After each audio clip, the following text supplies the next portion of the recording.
प्रिय छात्रों, अभी तक हमने देखा कि किस प्रकार से ऑपरेटिंग एक्टिविटीज़ और इन्वेस्टिंग एक्टिविटीज़ से कैश फ्लो की गणना की जाती है।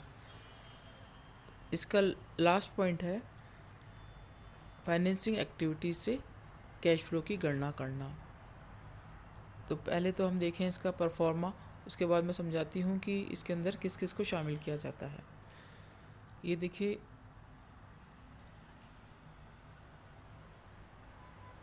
जैसे कि आपको इससे स्पष्ट हो रहा होगा कि फाइनेंसिंग एक्टिविटीज़ में शेयर्स और डिबेंचर्स का निर्गमन और लोन प्राप्त करना, इसके अलावा प्रेफरेंस शेयर्स का रिडम्पशन है और डिबेंचर्स का रिडम्पशन है, लोन का रिपेमेंट है, इंटरेस्ट और डिविडेंड का पेमेंट है। ये सब इसके अंदर शामिल किया जाता है।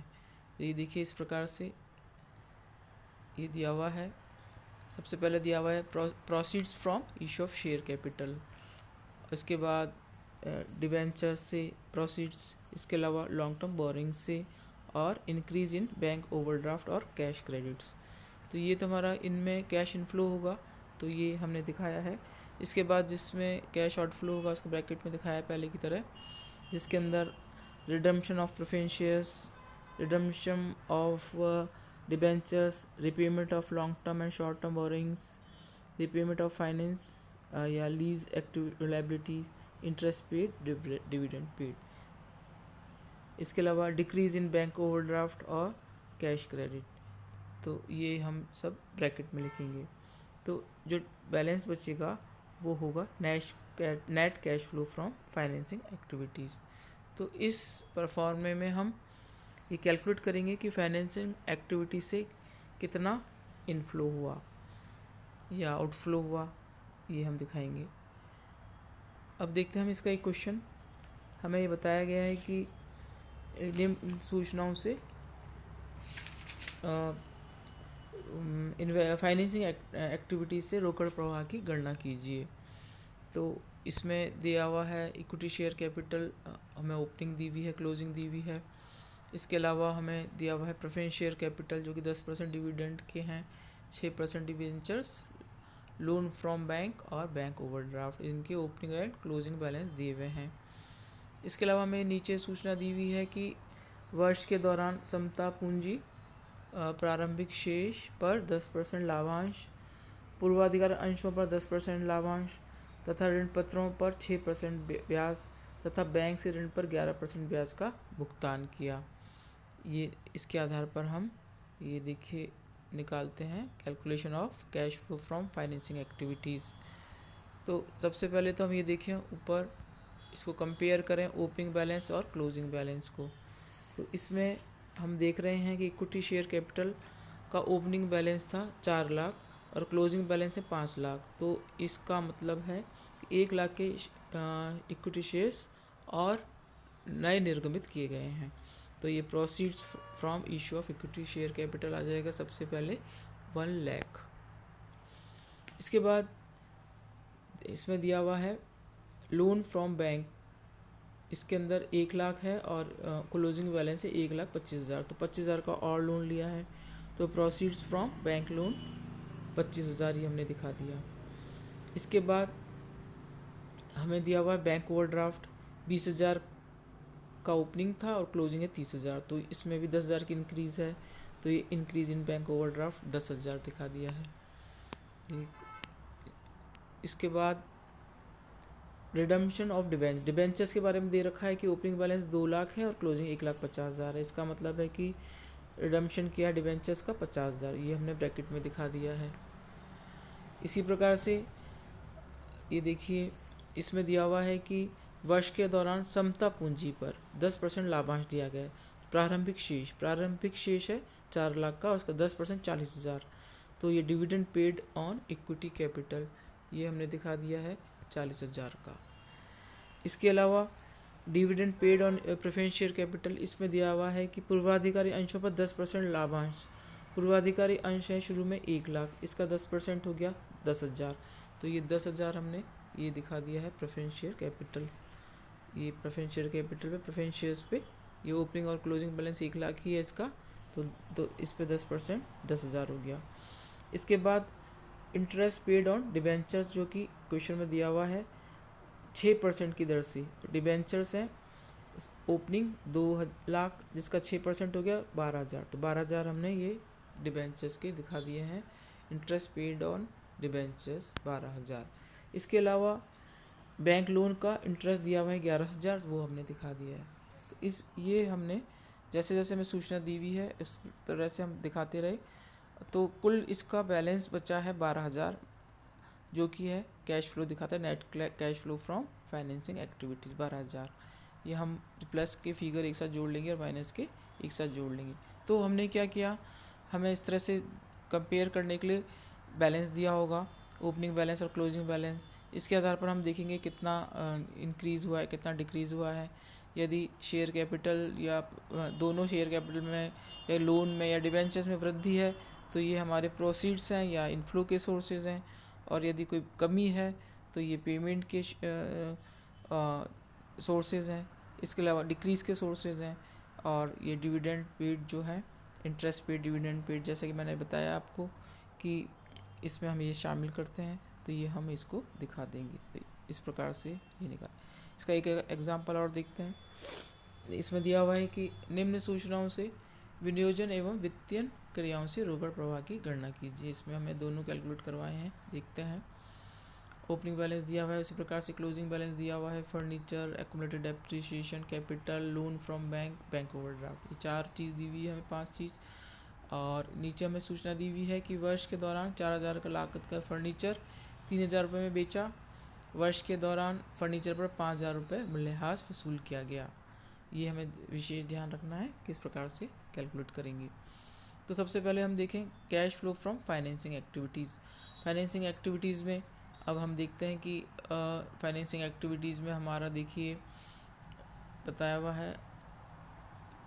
फर्स्ट है inflow from introduction of additional capital. तो देखिए कुछ चेंज है इसमें, कैपिटल में चेंज है।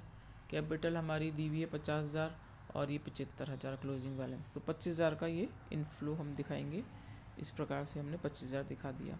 इसके अलावा बैंक लोन के बारे में बता रखा है कि 25,000 थे ओपनिंग और क्लोजिंग है 15,000, तो 10,000 का पेमेंट किया है, तो 10,000 हमें ब्रैकेट में दिखा देंगे।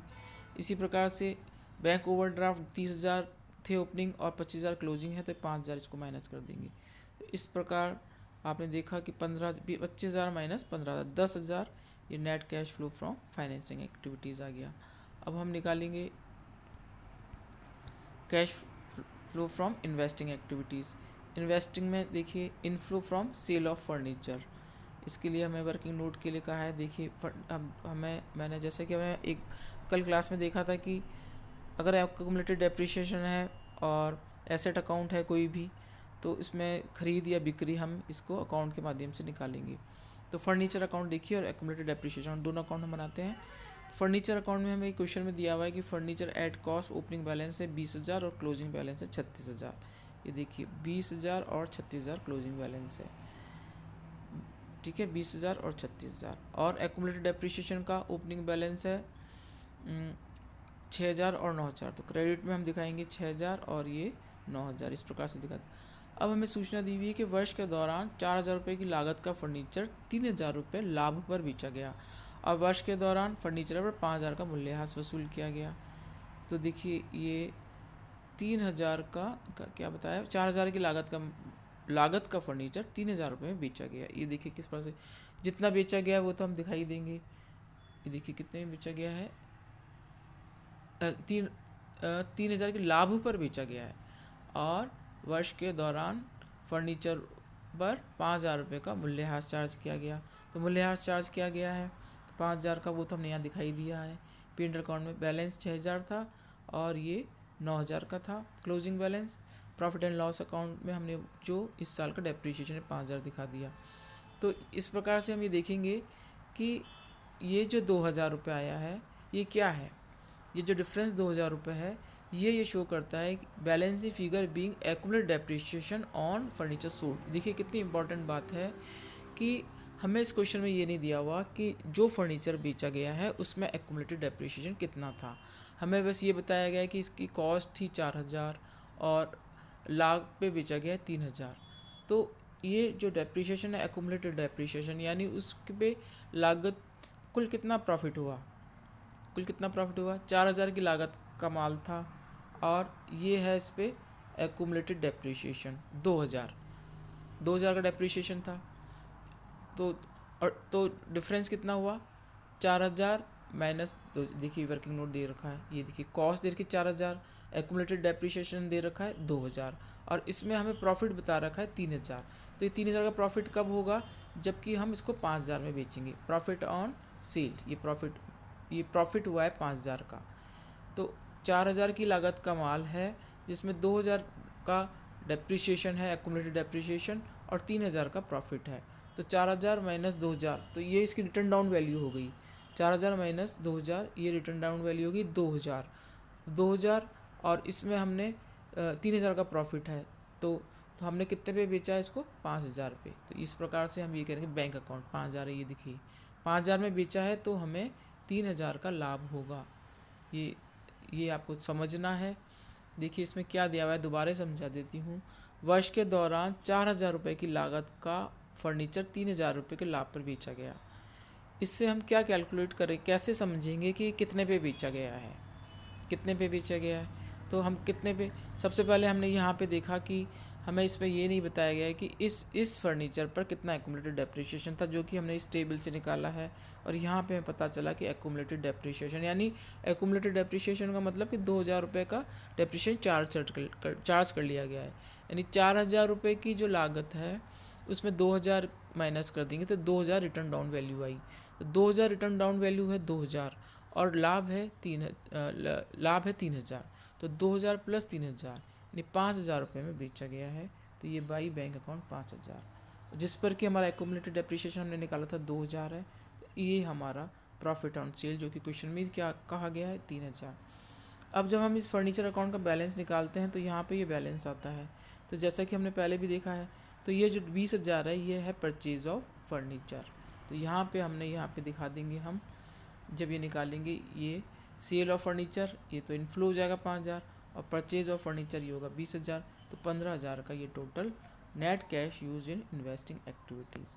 इस प्रकार से हम ये निकालेंगे। तो ये जब ये एक्यूमुलेट, इसमें कैश फ्लो में या फंड फ्लो में जब भी हम पढ़ेंगे तो इसमें 2-3 ही पॉइंट ऐसे होते हैं जो कि हमें कंफ्यूज करते हैं और जिसकी वजह से क्वेश्चन गलत होता है। इसमें एक ये है डेप्रिसिएशन का पार्ट, जब हमें कॉस्ट पे डेटा दिया हुआ है या एक्यूमुलेटेड डेप्रिसिएशन हमें सूचना दी हुई है या रिटर्न डाउन वैल्यू की सूचना दी हुई है, थोड़ा सा हमें ध्यान में रखना है, क्वेश्चन सही हो जाएगा आपका। के प्रैक्टिस कीजिए क्वेश्चंस की, इलस्ट्रेशंस की। Thank you students.